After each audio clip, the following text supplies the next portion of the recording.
동작을입니다. 여기도 출구조사가 틀렸죠. 여기에 이재명 대표가 7번 8번인 것 같아요. 이재명 효과가 있었으면 됐어야죠. 이재명 대표가 간다고 해서 될 수 있는 게 아니에요. 이 지역도 저는 상당히 선전했다. 한동훈 효과가 있다고 봐요. 있었다. 적어도 서울 지역은 한동훈 효과가 없진 않았다. 네. 이준석이 이기고 지고의 문제가 아니야. 양문석, 김준영이 파놓은 함정에 공영훈이 빠진 거야. 김준영, 양문석을 봐도 공영훈은 아닌데 국민의힘은 아닌데 준석이가 있었어? 표가 글로 몰렸군요. 몰렸죠. 아, 이 충청권이 이번에 망했다. 국민의힘이. 대전은 전부 다 7개가 다 민주당으로 갔죠. 전부 다. 부여 청양에서 이런 상황이 되면서 네. 충청권이 무너져 버렸다.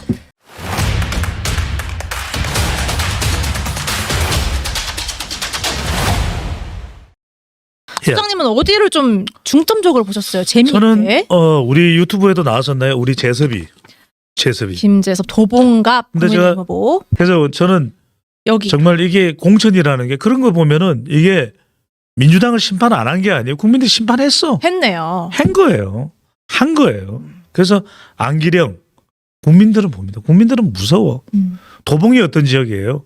여기는 국민의힘이 깃발에 봉도 못 꽂았던 곳이에요. 그렇군요. 험지 중에 험지. 이만큼 민심이 무섭다. 무섭다. 모를 것 같아도 압니다. 네. 그 다음에 동작을입니다. 여기도 여기 박빙이었죠. 여기도 계속. 자. 결과는 나경원. 맞아요. 여기도 출구조사가 틀렸죠. 그쵸. 출구조사가 틀렸다는 것은 뭐냐면은 말 그대로 사전투표를 제대로 예측을 못했다. 그게 이제 핵심인데 결과적으로는 여기에 이재명 대표가 7번 8번인 것 같아요. 네. 그러면은 이재명 효과가 있었으면은 됐어야죠. 그러네요. 그런데 10% 가까이 차이가 나요. 격차가 거의 꽤 9%, 커요. 네. 8%. 그 이야기는 뭐냐면 이게 이재명 대표가 간다고 해서 될 수 있는 게 아니에요. 그게 중요한 뭐 중요하냐면 그 지역에 얼마만큼 전심 전력이에요. 유권자들은 잘난 사람 싫어해요. 맞아요. 잘난 사람, 겸손해. 잘난 체하는 사람 싫어해요. 그럼요. 잘나도 잘난 척하지 않는 사람, 겸손한 사람. 자, 제가 방금 소개해드렸던 나경원, 김재섭 두 사람 다 서울대 법대예요. 그러네요. 그런데도 불구하고 두 사람은 지극히 겸손해요. 특히 이제 김재섭은 그런데 나경원 전 의원은 본인은 겸손하지만 겸손하지 않게 생각할 수도 있죠, 유권자들이. 그래서 제가 했던 조언이 더 수구리라. 더 낮게. 더 수구리라. 사람들이 왜 그렇게 수구리나 할 정도 더 수구리라. 그렇군요. 그러면 마음이 통한다. 하트 투 하트. 그렇게. H to H. 그렇게 통한 가능하다. 거다. 네. 그렇죠.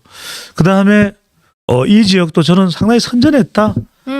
낙선하긴 했지만 윤희숙 의원의 경우에도 상당히 갔잖아요, 그죠? 상당히 갔고 사실 이 서울 중성동갑이 어디냐면 홍익표 원내대표의 지역구예요. 그랬죠. 홍 원내대표가 이제 서초로 갔다가 안 되긴 했지만 TV조선 앵커 출신인 SBS 출신인 신동욱 후보자에게는 이제 꺾였습니다. 하지만 그래도 윤희숙 후보자가 상당히 선전했다. 저는 여기에는 그래도 한동훈 효과가 있다고 봐요. 있다고 봐요. 그래도 적어도 서울 지역은 한동훈 효과가 없진 않았다. 네. 자, 이제 오늘 집중적으로 우리가 이야기를 해야 되는 지역은 경기도입니다. 경기도는 참 경기 안 풀리네. 경기도에서는 참 경기가 안 풀리는 게 한동훈 위원장에 대해서는 경기도에서의 인식은 뭐냐면 강남 스타일이 아니고 강남보이. 강남보야, 강보야. 강보예요. 안 돼. 이게 경기도에 안 먹혀. 그래서 사실은 이걸 제가 이야기를 하면서 선거 전략상으로 경기도를 좀 두드릴 만한 전략을 만들어야 된다 수도 없이 이야기를 했죠.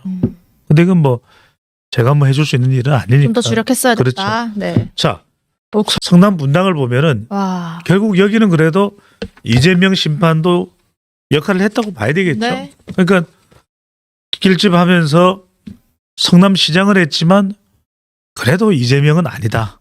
이런 여론이 나온 걸 보면 분당에. 결코 민주당이. 자, 저는 사실은 제일 잘 흥미진진했던 곳이 이곳이에요. 여기는 늦게까지 나왔어요. 여기는 출구조사가 또 완전히 틀렸죠. 맞아요. 출구조사가 완전히 틀린 데다가 거의 접근했어. 진짜 이용이 이길 뻔했어요. 그러니까 그 이야기는 뭐냐면 이용이 열심히 또 뛰었지만 추미애 심판론도 있는 거예요. 좀 있었다. 없을 수가 없어요. 왜냐하면 간신히 50%를 넘었거든. 이번에 보면 50%가 넘어야 이거는 뭐 화면으로 잠깐 보시고 이걸 당장 CG로 전화를 못할 테니까 다 50%가 넘어야 이게요. 그러네요. 간신이라도 50% 넘겨야 돼요. 넘겨야 이게. 진짜 박빙이다. 그러니까 이용 같은 경우에는 조금 제가 아까도 말씀드린 경기도가 한 위원장이 조금 더 받쳐주는 한 위원장이 아니면 누구라도 좀 있었다면 경기도에 정 안 되면 남경필이라도 가서 한 2,000표만 탁 쳐줬으면 이기는 거예요. 워낙 박빙이었으니까 그렇죠. 조금 더 이렇게 조력자들이 그러니까 참 있으면 좋겠다. 이건 경기도는 네.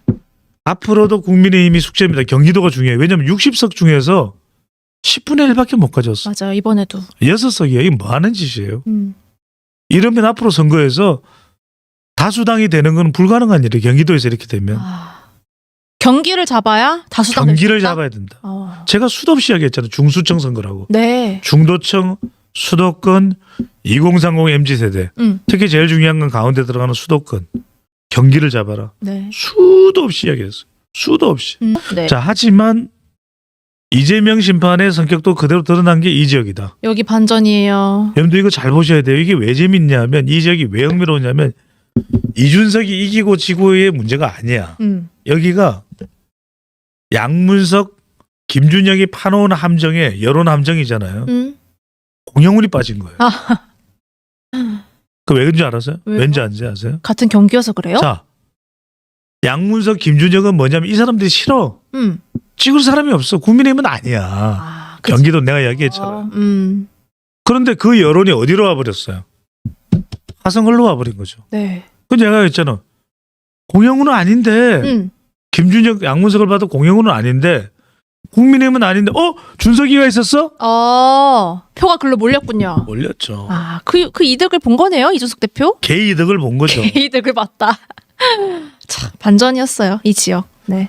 자, 인천 계양을도 볼까요? 이걸 보면 큰 차이가 아니야. 지난번에 보궐선거랑 비슷해요. 그러니까 이재명 대표도 혼쭐 난 거예요. 50% 조금 남. 당선은 됐지만 네. 적어도 이재명 대표급 되면 60이 넘어야 돼. 여기는 그냥 민주당이 가서 깃발만 꽂으면 되는데요. 인천도 또 강세니까. 더군다나 송영길 전 대표 소나무당 네. 소라 푸르른 소라 아니에요. 그 소나무당 당대표가 이 지역에서 내리 당선됐던 그 지역을 그냥 고스란히 그쵸. 물려준 곳 아니에요. 네. 그러면 정말 가서 코만 잘 풀어도 60% 넘는 데야. 그거에 비해선 그러니까 지금 50% 조금 넘었잖아요. 네. 그러니까 그만큼 타격이 많았다라는 것도 우리가 여론이 민주당에 대해서도 썩 좋지 않았다. 자, 그나마 우리가 중요한 게 뭐냐면 네. 부산을 봐요.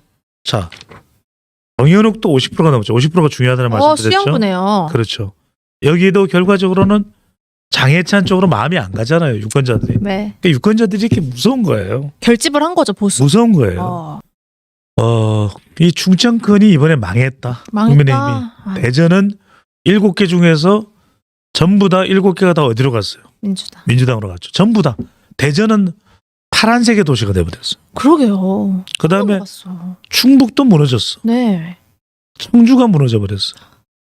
아하. 정말 충청이 아쉬운 곳이 여기가 사실 참 이게 민심인 것 같아요. 사실 정진석이 될 거라고 예상하는 사람들이 많았을 거예요. 많았어요. 저도 이제 그렇게 볼 정도인데 자, 이제 충남, 공주, 부여, 청양에서 이런 상황이 되면서 네. 충청권이 무너져 버렸다. 말하자면 충청은 항상 뭔가 큰 이 어젠다가 있어야 돼요. 네. 뭐 수도 이전이나 그다음 뭔가 있었는데 이번에 오히려 민주당이 센 걸 던졌잖아요. R&D 예산을 최대한 국회에서 할 수 있는 걸 다 해버리겠다. 그래 버리니까 지금 맥도 못 추고 그냥 이상민마저도 떨어졌죠. 유성을해. 맞습니다. 그렇죠. 중진인데. 이상민 의원의 경우에는 이번에 당선이 되고 국민의힘이 일당이 되면은 후반부 국회에서 국회의장 물망까지도 올랐던 인물이에요. 맞습니다. 그러니까 이번에 여지없이 다 무너졌다. 충청권이.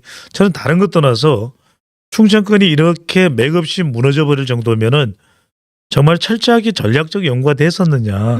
그러니까 한동훈 바람이지만 중요한 건 평상시에 이게 여의도 연구원 등을 통해서 그걸 수도 없이 제가 이야기를 했죠. 네. 그러니까 충청권 관련된 보고서 경기 보고서, 인천 보고서, 또 낙동강 벨트 보고서 다 있어야 돼요. 디테일하게. 보고서가 다 있어야 돼요. 네. 그걸 보면서 공유하면서 후보자들하고 전략적 회의나 공천에서 후보자를 결정할 때도 다 이런 내용들이 녹아 들어가야 돼요.